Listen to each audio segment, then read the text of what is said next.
What's going on, y'all? Welcome back to Roll for Commander Deck number 21. Last week we rolled a Dimir Mill Clones Super Friend strategy, and it all had to be mono-colored.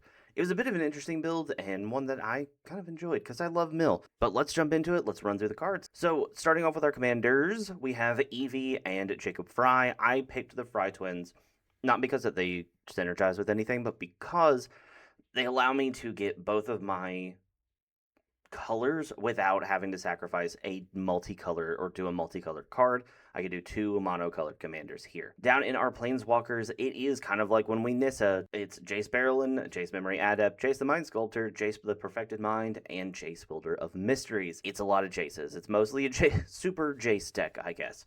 Down in our creatures, we have Bruvak the Grandiloquent, Cephalid Face Taker, Clone, Copy Crook, Dauthi Voidwalker, Expedition Skulker, Grim Hireling, Jace Vryn's Prodigy that flips into Jace Telepath Unbound, our 6th Planeswalker, Naxaw Click, Merfolk Windrobber, 12 Persistent Petitioners, Phantasmal Image, Phyrexian Metamorph, the Mind Skinner, Thieves Guild Enforcer, and Zulaport Duelist. A lot of rogues, a lot of Zendikar, the most recent Zendikar expansion. A lot of that was centered around Mill, and then obviously the Persistent Petitioners to give us the extra Mill ability. Down in our sorceries, we have a Demonic Tutor Extinction Event, Fate's Reversal, Feed the Swarm, Grim Bounty, Maddening Cacophony, Sleight of Hand, and Tasha's Hideous Laughter. In our instance, we have the Archive Trap Counterspell, Dissipate, Doomblade, Fading Hope, Ice Out, Professor's Warning, Saw It Coming, Spell Stutter, Vampiric Tutor, and you find the villain's lair. A lot of counterspells for protection, tutors, and that Archive Trap to mill someone out when they least expect it. Then in our artifacts, we have Altar of the Brood, Arcane Signet, Mind Crank, Mind Stone, Soul Ring, Sword of Body and Mind, Talisman of Dominance, the Water Crystal, and Whisper Silk Cloak.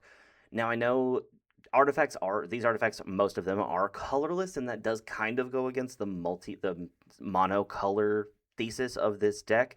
But without these cards, it just would have been really, really hard to get any kind of build going, especially when we're not being able to use rogue synergies or any type of multicolored card.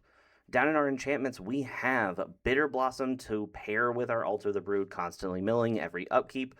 Memory Erosion, Mystic Redaction. We're not discarding a lot, but getting that scry each turn is just really, really helpful.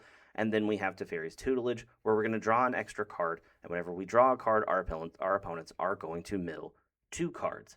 Down in our lands, this is just the land package that I have from my own Dimir Mill deck. It's an Evolving Wilds, a Gloomlake Verge, 16 islands, a Rogue's Passage, a Shimmered Vale, a Shipwreck Marsh, and 14 swamps. All in all, if I was going to rebuild it, I would build it as something like my own personal mill deck. I would probably drop a few of the Jaces because they're not really benefiting us there.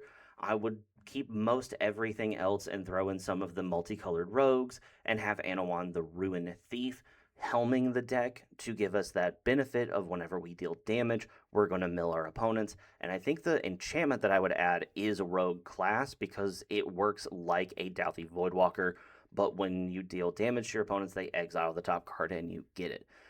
But that's just how I would build it. You let me know how you would, and come back next week for when we roll dice to figure out what we're building.